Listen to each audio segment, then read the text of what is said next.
and welcome to episode 23 of Privacy Laws, where I, Donata Strang-Skilrude, speak with amazing privacy professionals, and we have some laughs along the way as well. Today, I'll be speaking with Denise Tayloe about children's privacy. Denise is a recognized leader and authority in consent and identity management and a subject matter expert in minors' online privacy, with over 20 years' experience in the field. As an innovator, she authorized and has been granted 3 patents to device-level age assurance for the protection of vulnerable populations. She co-founded Privacy Vaults Online, Inc., doing business as Prevo in 2001, inspired by the opportunities and challenges of implementing the Children's Online Privacy Protection Act. So Denise, thanks so much for joining me today. Thank you for having me. So what inspired you to work in children's privacy? Well, I'll start with I'm a recovering CPA, accounting finance type, and my brother had started a company in the late 90s, late 1999. I remember him knocking on the door saying, okay, I've got this family business. I need your help. It's called the internet. I said, I heard about it. I have an email. But he was creating this really cool platform called InfoNuts, where everybody's nutty about information, and it was directed to kids. It was market research, product development, where they would bring their nutty ideas and inventions and collaborate with others, and companies seeded the collaboration. And then we watched them turn those ideas into products and services, and we rewarded them with nut bucks, and then watched how they spent that within the community. And we tripped over the Children's Online Privacy Protection Act. It was something that we needed to learn how to deal with and make sure that we complied with in that business. But those were early days. And as the internet bubble burst, my sort of CPA hat came back on and said, how are we going to make something of everything we've learned? And we decided to create Privo. The original concept there was this law was requiring the need for parental consent. Let's think about data the way we think of our money. We're going to need a way to bank our information, verify who we are, associate our loved ones, and manage the collection, use, and disclosure of our data. Hence, that's where Privacy Vaults Online, or Privo, came from. That's such a cool idea. I feel like kids have so much creativity and they think of stuff that adults would never even consider. And I mean, the children's market is a huge, huge, huge market. It is. That's It's awesome. been somewhat marginalized, I would say, though, over the years. I think that the worries of how to comply has caused companies to sort of marginalize kids' experience, and kids have had to go places they shouldn't necessarily go in order to have the entertainment value or the engagement value that they would like. But I see that changing after all these years.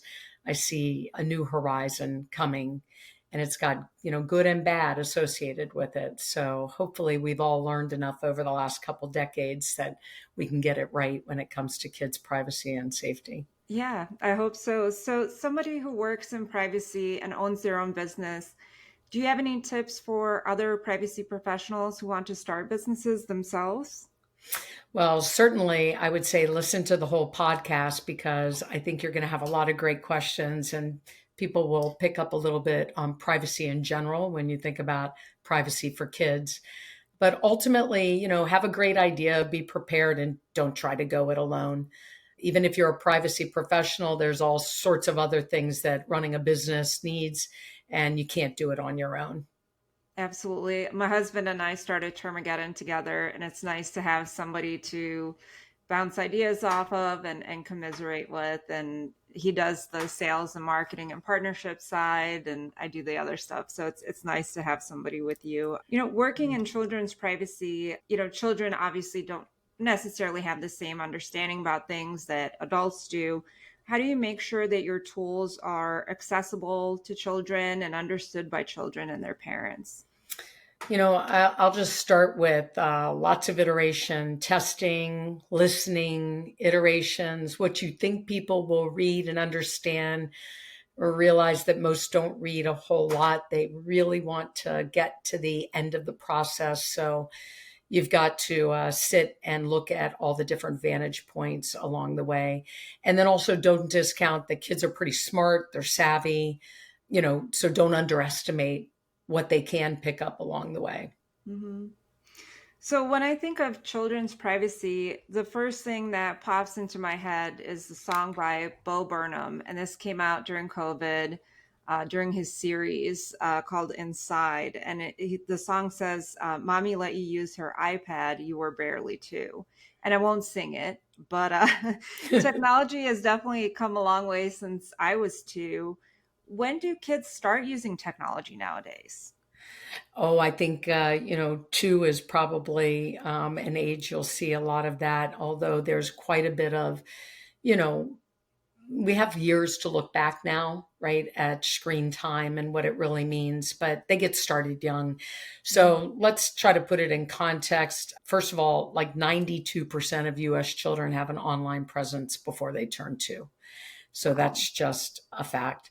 They're using the internet and technology as they evolve and grow. The technologies are evolving from them, from sort of simple exploration to complex social and other sorts of engagement. But, ages and stages. So I thought I would and I'm thinking of this question in sort of those brackets, right? First, looking at early childhood, let's call that ages 3 to 7. They're often using technology in a highly supervised setting, right? And that might include watching videos with their parents or their siblings and playing educational games and touch screen apps. And we find that they can get around the screen faster than, I watch my mom, if she listens, I'm like, don't press so hard. The kids just know to swipe, and, Yeah. how to get it done. But their actions are typically passive and guided by parents and teachers, and the content is designed mostly to be age appropriate for them. But we know that kids get their parents' devices, so some content just comes along faster than maybe they're ready for it. And then I go to that next stage of tweeners, right? The middle childhood, ages 8 to 12. And at this stage, I'd say they're becoming much more curious, independent. They're more literate, so they can read and write. And as that's happening, maybe they write things they shouldn't. Maybe they're, reading and dismissing and moving on.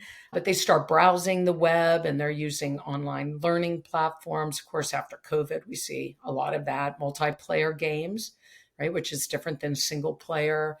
You'll see messaging with friends and family. And then while, they're still under that parental oversight, they're beginning to form their own digital habits and explore their online identities, and often without fully understanding the privacy risks of all of that. So noting a few maybe key statistics, we said 92% by the time they're 2, but almost half of tweens have a smartphone. More than 80% of children have fibbed about their age to get access to content or activities that seem reasonable to them, but may involve creating a global fake ID for 10,000 other services to access, right? And also, I would say that, the sad news is that the average age of initial porn consumption is 11. They Wow. just can't help it. Even if they have no device of their own, they have no interest, they're riding the school bus and they may be just sort of forced onto them. It's a form of bullying in one sense, right? That they see things they're not quite ready for. Wow. And then I would say we move on to the teens. If we make it that far, 13 to 18-year-olds are very different than the tweeners and certainly the younger ones. And they're using it for a broad range of activities, but now like schoolwork and social media, we know that, but gaming and streaming and content creation, creating their own online presence, and they're making personal choices about what to share and watch and post and how to act. And I think that also they're using digital services that aren't necessarily intended for people that are not quite adults yet. But across all ages, technology is both a tool and a space for connection and learning and self expression. But it also comes with growing risks related to privacy and safety. And again, ages and stages. Yeah. It's a 10-year-old is not the same as a 15-year-old, but they tend to try to take on what the older siblings and older folks are doing. So, That's so different from how I grew up. So when I was growing up, I mean, we had the TV and yeah, but it was mostly co-opted by my grandparents who would watch whatever they wanted to watch, which was most of the time political commentary shows, so it was super boring. I do remember they allowed me to watch a Britney Spears concert once, which I was so excited about. I of mean, course. I tried to memorize all the moves and stuff. I was not good at it. And then eventually we got a computer and that was used to play Minecraft. Or we had a form of social media, which was really bizarre. It was basically this like fake world with buildings and really bad graphics and the ground. And you would walk around and try to meet other people, but there was never anybody there. Right. And now there'd be so many people there, they just wouldn't be humans, right? They'd be Right. bots. Yeah, it would be bots now. But it's wild because there was no social element to that space because there's nobody there. So it Hmm. didn't, you just walked around and looked at the buildings and stuff. But that was pretty much it, and then you went to school and you got a computer, at least in my generation, but you used that for research and writing up papers and stuff. And there were a couple websites of like, I remember iwastesomuchtime.com, and I don't know if that's still available, but it's like a bunch of funny pictures and memes that you would look at, and that was it. Right. And now, you use AI and you just create the content yourself. Hmm. You're talking and engaging with people all over the world. And most people have just sort of checked a box and come into those environments. So a lot of engagement, interaction happening with companies themselves, people to people and the like.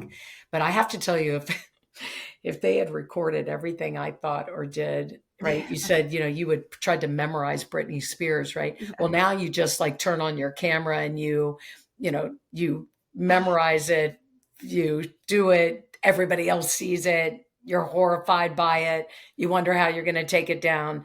It's a whole different world, Yeah, isn't it? I would die from embarrassment if anybody had a video of me dancing to Britney Spears and it was online. I think I would just move to the forest. That would be it. Um, so you talked about how much kids are online now. What types of personal information is being collected about them? Sure. Well, it's a lot more than people realize. And again, sort of like the ages and stages, I'm thinking of this in categories to take it in bite size, categories of data. So the easy one is first just identifiers, your first and last name, your email, your display name, phone number, address. I mean, all the kids use their phone number, right, when they log into Mhm. social media. Why? Because all their friends are connected to their phone number. They're not emailing each other like us Right. adults might be doing. So that's one area. Device and location data, right? So, in the world of COPPA, and when you think of children's data, IP address comes into play, device identifiers, precise geolocation. So not just maybe what city, but, where down to what street I might be on. And of course, when you combine my city and my name and another piece of info about me and my school behind me, you can really get down to a pinpoint. Online behavior and our activities, our choices, our clicks and our likes and our things that make us nervous and excited, search terms, browsing history, all of that information. And again, it may be combined with other pieces and it just creates this richer place. Media and content, like we said, kids are creating their own content and media, their biometrics. How about their voice and their data prints? If you went to a social media service and they thought, are you really old enough? You better prove it. They might ask you to put your face in the camera for age estimation, Mhm. recognizing that that is the collection of your biometrics to do so. Might be on device, might not, right? Chances are Mhm. it likely goes back to a server. Educational information or the things we do in the educational context. So, not just like our grades and how well we are doing at something, but what about when we get in trouble? And that goes into our record, and how, years from now, somebody's saying, well, you never really were the best kid, were you? You might have made bad choices along the way. Well, we've all done that. But if you're very modern school system is collecting more and more and more, then there's that much more to look back at. I think also just social um, entertainment, like who are our friends and who do we talk more to and how long are we on? And again, just that combination of all of that data gets us to a point where I hear there's 72 million data points on somebody by the time they turn, 13. Wow. But lots of these data points are definitely PII or PI. People don't know whether to have the Mhm. identifiable piece in there or not when they think of COPPA or GDPR. At the end of the day, somebody said to me, I've got a tool that doesn't share any data. It actually blocks all of the data. And I said, well, how do they get their password recovery? Well, we provide an email, that's not them. So, but the message still gets back to them. So, when you Yeah. think about our laws, privacy laws, it's not just do you really have the real data that ultimately gets to the user, but can you get to them? Right.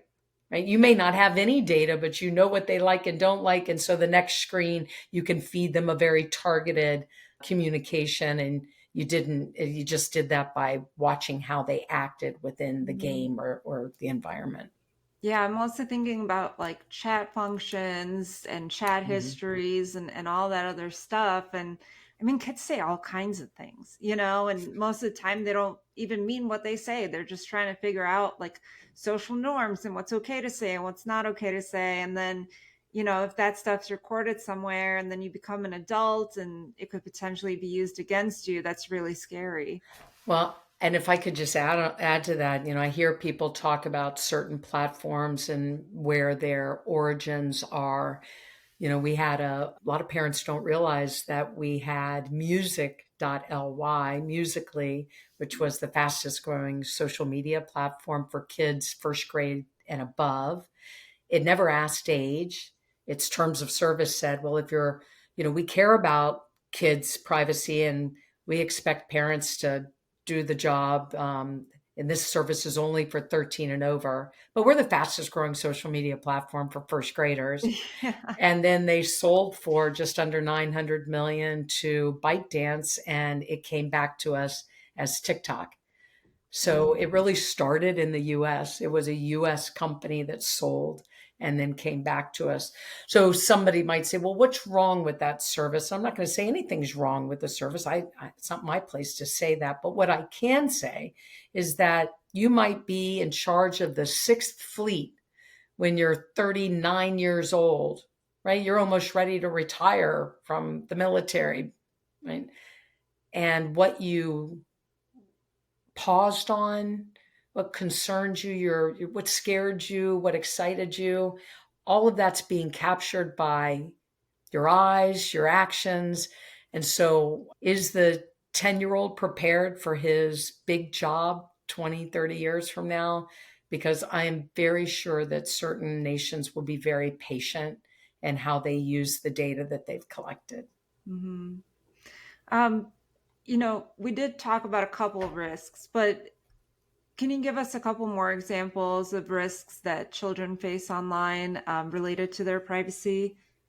Sure. So, well, we first can look at unintentional data sharing. They just didn't even realize they were sharing, that the school was behind them when they were taking pictures. Mm. Some apps just and services just request more information than they need, they shouldn't be asking for it to begin with. But, children are sometimes vulnerable, right? And accommodating and providing. I think that there's just an absolute inadequacy of age understanding, age awareness, I'm going to call it. The age gates that exist are pretty flimsy and broken. And not only do they make it super easy for kids to fib, but they make it really easy for parents to do it as well. So very often you'll see a parent who has, you know, some autonomy for their home. They're like, I know what my kid can handle and not handle. What do you mean they can't have fantasy football? They're playing with their dad. He's overseas, their cousins. Why do we have to lie about our age to get this account? Well, that's okay. Let's do it. Because I'm going to watch. I'm checking the router and I'm doing this. But yeah, but what about all the data points that are going off underneath, and literally the license that you're giving to the company to use the data the way they would us as adults, simply because somebody checked a box that they were 13 and over, or, back and changed their age. And we have, what we all know, tracking and profiling. We're all sort of waking up to, was it listening to me? I'm pretty sure we were just talking about that in the other room. Why am I getting that ad on my Facebook? I'm not even on it right now. Well, yes, you are. You didn't turn it off. It's still on. And yes, it is listening to all of us along the way. So we all have that targeted advertising. And I think that when I think of predatory behavior, and sure, that can come from companies, but it can come from humans and people. It's not just kids. I mentioned when we were just chatting before, my father has dementia. Our seniors are under attack online by things that they do. Somebody I love very, very much, who's super smart and couldn't possibly make a mistake in this arena, called the number for Microsoft. And before she knew it, she let people remote access to her device. And they showed her all the horrible things that was happening and her money leaving her account. And this went on for 5 days, where she was tortured and ended up at the bank trying to withdraw tens of thousands of dollars. Okay, well, maybe our kids don't have that kind of money, but they might have access to their parents' money, or they might share information about their very senior executive parent somewhere, because they are literally being blackmailed. Or, they think they're a young man thinking they're talking to a girl, but then somebody puts a face in the camera and says, I'm going to have to tell all your friends and everybody what you just shared with me.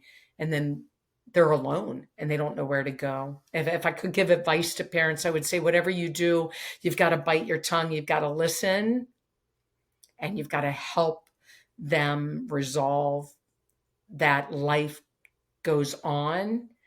You can't go straight for the throat. What do you mean? What were you doing? Why were you doing it? I told you not to.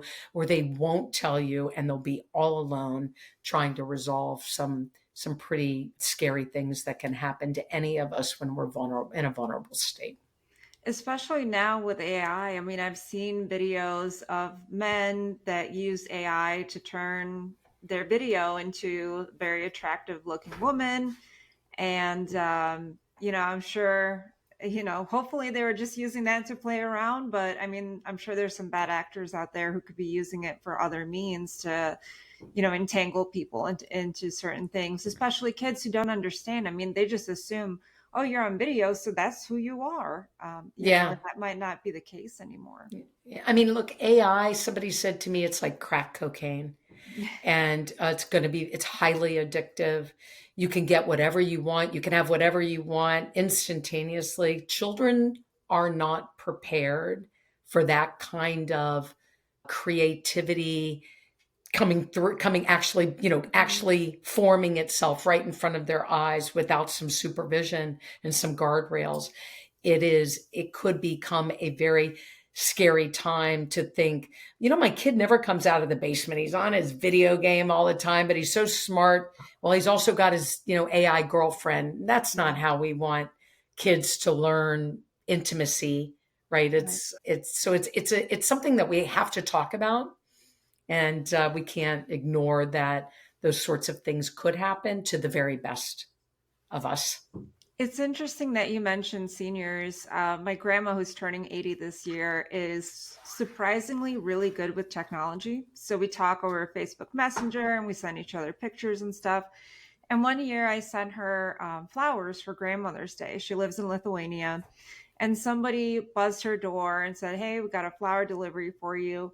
So this woman, I mean, she's 80, she's so sophisticated about this stuff that she called me beforehand, and then she got this buzz. She called me to confirm that I sent her flowers because she read about some scam where somebody knocks on the door of a senior saying they got flowers or a package, and they open the door and they get robbed or attacked and stuff. Mm-hmm.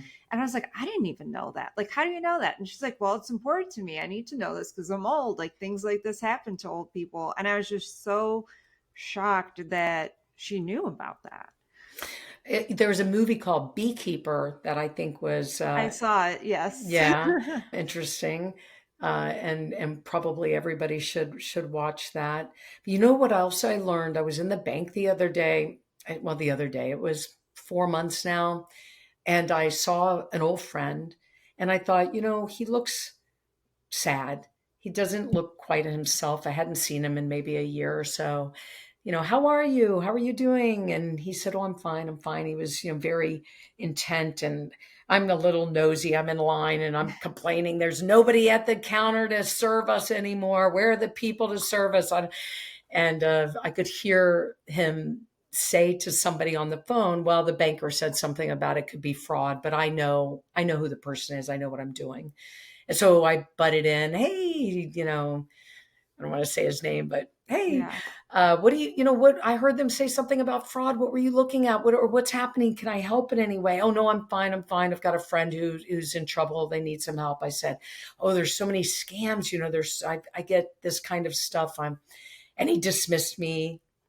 And then a few minutes later, I saw that he was just really looking and looking, and he goes, "Look, I broke in again," and he says, "Look, I've got her driver's license." And I thought, ding, ding, ding, ding. Why Yeah. do you have a copy of her driver's license? And I held my breath, and I got to the counter, and then finally I just couldn't take it. I just lost it. I stopped Yeah. right in the middle. And I turned and I said to my friend, we'll call him John, "John, I'm an internet privacy and security expert. How did you get this request?" "Oh, by email." "Great, thank you. Please hand me your phone. Now show me where." "Okay. Now 12359@gmail.com is likely not your friend. She could be in real trouble. We're getting ready to send 35,000. I Oh want my. you to sit down just for a minute. I want to help you find her. Let's sit with seeing what we could do." I'm like, what am I going to do? I sit down and I'm like, okay, we've got to try to find her and Google her. And I'm thinking she's half his age, but he shares with me that his wife just died and he's lonely Oh. and he'd never met her and he's only talked to her over this dating app. And I Oh my thought, gosh. oh my gosh, where's this money going? It was going to a particular bank. I said, let's go over to the bank and see. She could be in real trouble. I literally had to become a psychologist to pull my friend off the ledge. And I Yeah. realize now that we must have billions leaving Mhm. our seniors' pockets because they have empathy, because they're Yeah. lonely, because they have the money to spend. And they So, just don't know. You know what I and they don't mean? They know. just don't know. They think it's a friend, and they think somebody needs help. They want to help them, and they don't know any better. They don't necessarily know how to look somebody up or look up their email or You need find their bank codes. accounts. You need codes because remember, your grandmother called you because the Mhm. person's at the door. Had it been, if it was online, AI is going to let them use the child's face, grandkid's face, their Yeah, voice, right? If they hit them up, and so we need a code.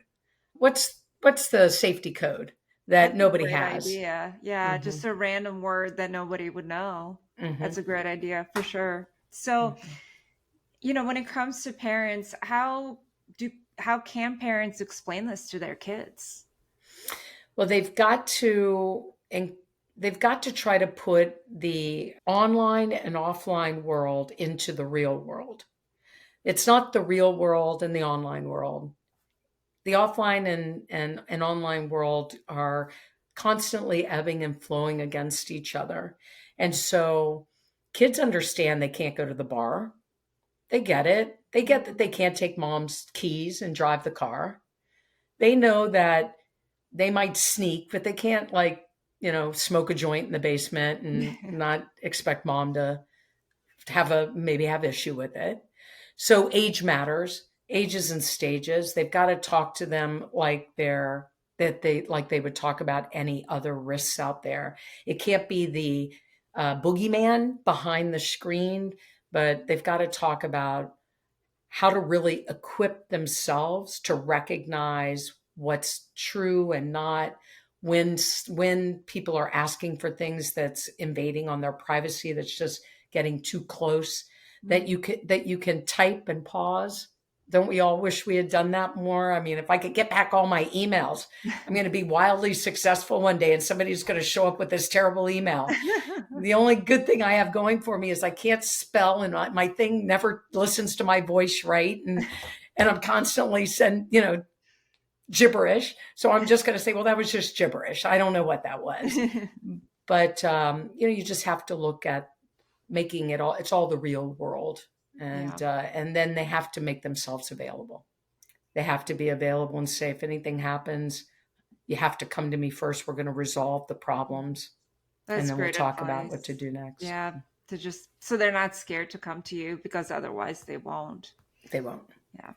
So what kind of websites need to comply with COPPA? Any commercial website, app, game, platform. We use a catch-all phrase, online service that's directed to children.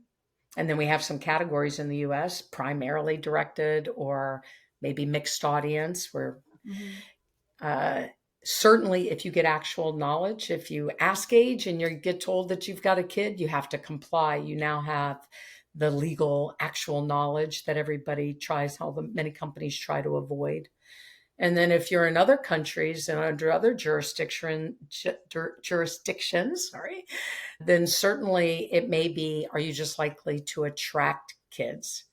So a big difference. It's really very interesting, right? In the US, we've got more parents have rights. They can sort of make some decisions. And maybe in Europe, it's more, what are the child's rights? And so coming from those two different areas, they actually look at the audience types a little different. So if you thought about in the US, people will say, well, that company should have known there were kids there, and they should have checked everybody's age. But then that might stop me from using that service, and my First Amendment rights may be trampled on, or, I may have to share more information about myself to protect somebody else's child. And so where do we cross the line where if it was, you should have known, everybody needs to be verified. So it's a different perspective depending on what side of the pond you're looking at some of this.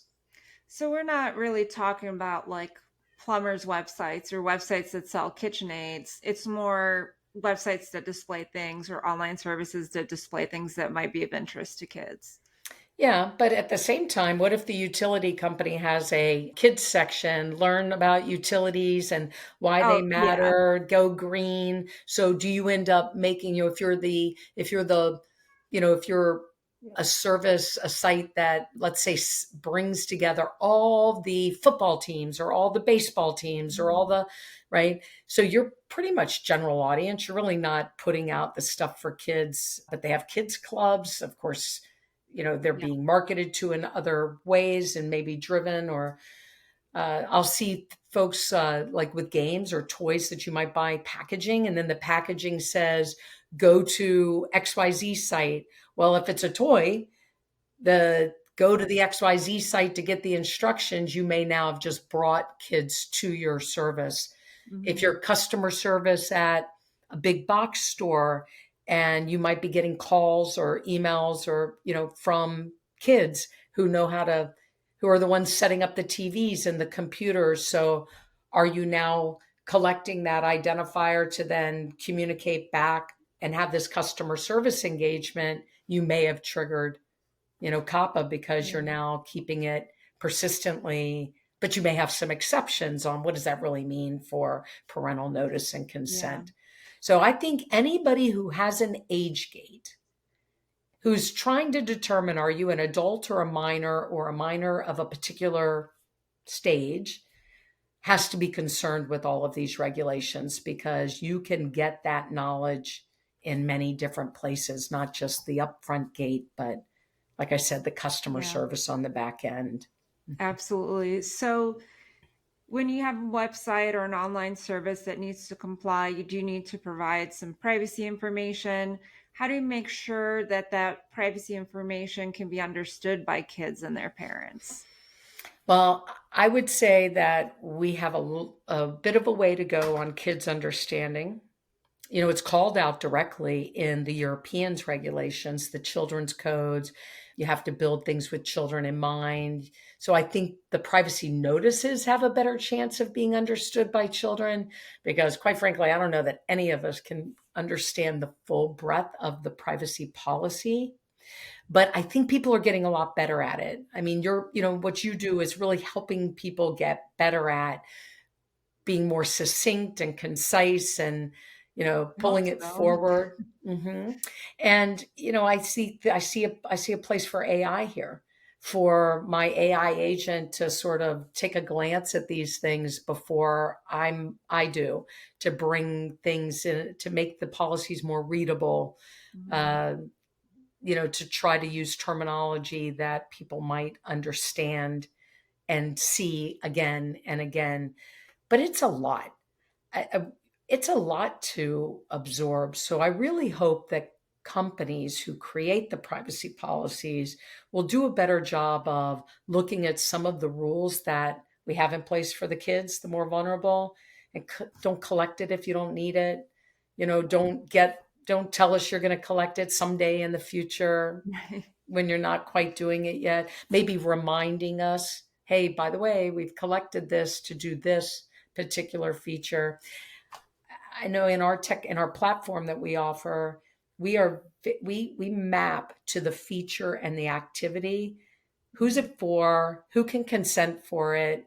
Just what's the level of assurance we need that they are who they say they are, that the relationship of parent child exists? What is the actual data to make that thing work? um, what are the risks? It's like mini DPIAs for the Yeah. features and activities, so that when people consent to, you can have my phone number. You can have my phone number for this feature and that feature, and my account authentication are really three different things. And I may say no to my phone number for this reason, but you can have it for the other two. And so I think policies are going to get better at helping us understand how the data is actually used and putting Yeah. it into context. I like that of purpose specific consent, because you're right. I might be consenting to two-factor authentication with my phone number, but I don't want you to text me marketing text messages. That's And right. now, yeah, now a lot of times that just comes with it. You want 2FA, oh, you're going to get marketing too, hmm which is And we know that would never be acceptable under the children's privacy policies, right? no. So again, why parents, there is something to gain by being truthful about at least the 12 and unders right now, because we can't just do that. Right. It's just not acceptable. And we Mm, can't bundle all of the consents into one blanket consent. It has to be more discreet. yeah. And I know we're going to talk a little bit about the new COPPA rule. Yeah. I think it's So, can you tell us a little bit what verifiable parental consent is? So it is. I'm going to give the technical way to say it first. Okay. So obviously, it's parent consenting to likely a child. That's why parent comes into play. And the verifiable piece of it is, are you who you say you are? Right. So the rule might say reasonable, companies must use reasonable methods in light of available technology to ensure the person providing consent is the parent or guardian. So verifiable is on a sliding scale. It's levels of assurance. Uh, if you think about when you go to do your tax return at the IRS now, you Mhm. might to get a login, you have to verify at a high level. But to gain access to just information, you might just provide an email and click a link. So the levels of assurance might be mapped to the risk of what data I'm sharing and why. So the same thing with verifiable parental consent under COPPA, we kind of put it in different buckets. It's all verifiable. But was I able to just take an email or what will soon be a phone number to start the process and have somebody click a link back? Well, then I need to keep my data use to internal use, low risk. But am I going to start creating a profile? Am I going to create a mechanism for people kids to share their own data with just anybody? Am I as a company going to share data to facilitate, engagement that's more than just servicing the app, the bare minimum? Well, then I might need to raise that level of assurance to, I actually know I'm dealing with an adult, and not just any old adult, but an adult that I can get back and verify if needed, which, emails and phone numbers combined with our first and last name get us a long way there in that world as well. That makes sense. So, if I need to log into an account that just has, my coffee order history, maybe it's just my email. But if I need to log into my bank, maybe it's my social security number, my birthday too. Mm-hmm. And in the world of VPC, verifiable parental consent, if I'm going to consent to my child having a social media account that allows them to, have algorithmic messaging coming, right? Then I may have to verify with something like the last four digits of my social, or a credit card transaction, or perhaps a verified bank account. I mean, there's lots of places we're already verified. I hate this idea if we're going to shove all this data into data brokers, when at my employment, I'm already verified. I'm highly verified to be older than I like. And my Tayloe at Privo.com is protected. I signed a contract with the company. I'm not going to let my kids in there. I'm not going to let my husband or my friends in there. I'm going to not use it to do commit fraud and share secrets. So therefore, it may be a very good place to simply get a 5-digit PIN and type my PIN, because its foundation is a highly verified individual already getting my paycheck through the company. Right? So there's all sorts of ways to gain a credential that has an associated level of verification that would allow me to manage these high value transactions without having to use passports and driver's license and, age estimation and other things, my biometrics that I might not want to use. Absolutely. So what types of privacy rights do parents and children have? Well, it goes back to what country are we in? What age are we? But they have different privacy rights online. Parents have the right typically to control what personal information is collected from children under the age of 13. So we all agreed in 1998 to pass COPPA, right? It's been enacted since some parents are now new parents and they are younger than the law has been in place, right? But it really protects kids under the age of 13. So now you have to start looking to other jurisdictions like states that are saying, wait a minute, kids 13 to 17 can do whatever they want in New York if it's legal, but you company can't do push notifications in the middle of the night or do behavioral algorithms without notifying and getting consent from a parent. So those parent rights might kick in at the activity level, the feature level, not necessarily the account level. Yeah. Right? Think about healthcare. Healthcare consent goes the other direction in many states. Right? Children have access to certain aspects of healthcare on their parent's insurance plan that the parent is not supposed to know they're accessing. And so how do they give credentials to teenagers when the law says you can't let the parent know the kid just accessed, healthcare Yeah. for addictive behaviors, or drugs and alcohol, or abuse of some kind, whatever it might be. So it's complicated. Yeah. Hmm. What about the most recent COPPA rule amendments? Can you talk a bit Well, about that? sure. The amendment has, it used to be that the law was, if a child initiates engagement on a service that needs to comply, it can ask for basic information to reach out to the parent. Hey, kid, we need to get you, thanks for wanting to join. We need to get your parents' permission to do XYZ. But the company doesn't know who the parent is. They shouldn't know who the kid is quite yet. So they've got to ask the kid for the parent's email address or an online identifier. So in the new amendment, they've said, gee, that's not easy. Kids don't know their parents' email. We're going to let kids provide their parents' phone number so that the company can provide a request for the parent to take an action. It's going to be interesting to see if that holds up, because Yeah. there is no, you're supposed to sort of consent to somebody texting you. Right. And they would say, well, this isn't marketing. But if my kid's trying to create a marketing relationship with you and you're now communicating with me via text, what does that mean? Another big change is we're going to have to actually notify in the privacy policy and the like, who are these third parties? What categories are they in, and who are they that data is being shared with? So it's going to get more granular.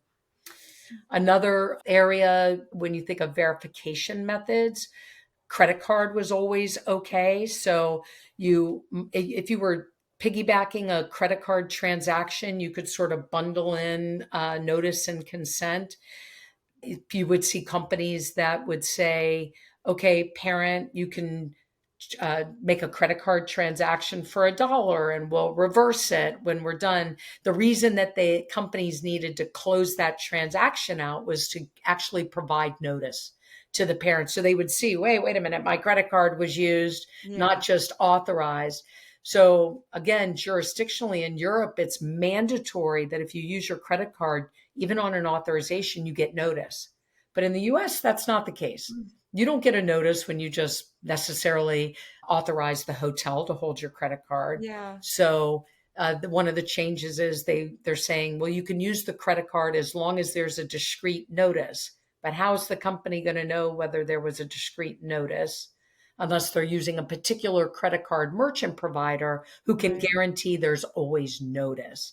And I don't know if that's going to be the case. Lots of Wow. other little tidbits and things to follow, Yeah. and changes along the way. Everybody has to be in compliance within a year. The safe Okay. harbors have to sort of change their requirements by the summer. Well, at least there's some lead time there. That's Yeah. it's not much, but it is better than nothing. I know sometimes we've had California regulations change and the lead time was like 7 days over the holidays and everybody's just panicking and running around with their heads cut off. So at least there's some time to prepare. And speaking of preparation, how does your company help businesses comply with children's privacy requirements? Thank you so much for asking. We are, and I'm so proud, we are an approved safe harbor with the Federal Trade Commission. So that means that we help companies understand what they need to do. We audit that and we certify that they are complying with the law under our safe harbor. That might mean that we are doing packet scan analysis, we're reading third party agreements, we're mapping, doing those data mappings. We're helping to educate their executives, providing them with tips and tools and even in person or webinars to help them understand what they need to do. And then the really exciting part for me is not just telling people what to do and sort of auditing and certifying they're doing it, but actually giving them some tools to do it. So we provide an identity and consent management service. We help them manage children's data in a compliant way, and gets back to that privacy vaults online. The parent may verify that they are who they say they are using a Privo verification service widget that's promoted by a client of ours. They can add a password, and now they have a verified credential that they can use to manage consent. So they don't have to do it over and over and over again, establishing that they are who they say, that they are the parent of that child.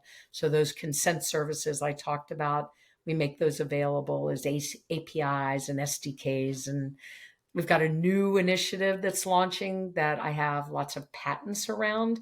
So you may have seen conversation about, let's let the app stores do it. They need to verify all the ages. Well, in 2009, I said, can we just let parents tell us the age of the kids? And we'll record that age and Yeah, associate it to the online identifiers like a phone number.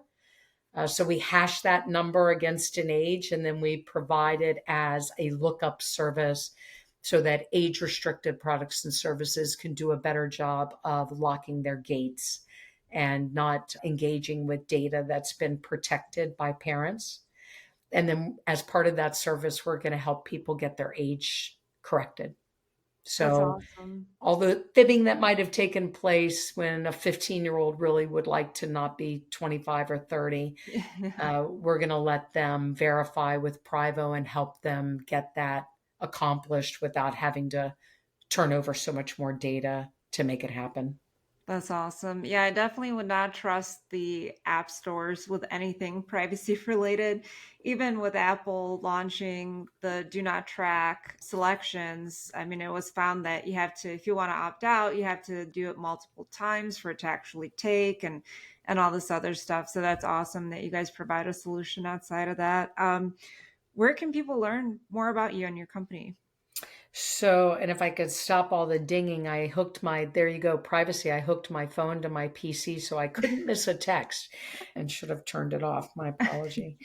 You could go to privo.com, Privo. We'll answer to Privo and Privo, but we're privacy minded. We have Privo Protect, where parents can go, and we've curated information that can help them in lots of ways around privacy and safety. And they can sign up and tell us that they're interested in joining the Privo Protect service to make the internet more age aware, giving them that tool to just put the world on notice. Hands off my kids' data. Don't let them just fib to you at your gate. That should be made into a sticker. Thanks. I, That's I great. would want one of those. I'm going to sign up first in line for a sticker like that. Uh-oh, we might do the sticker. Can I steal that from you? That's a great idea. I would love that. So, Denise, thanks so much for joining me today and for telling us a bit about children's privacy. Super important topic. Thanks so much for having me. I really appreciate it. Yeah. And for anybody listening, definitely make sure to subscribe so that you don't miss our next episode.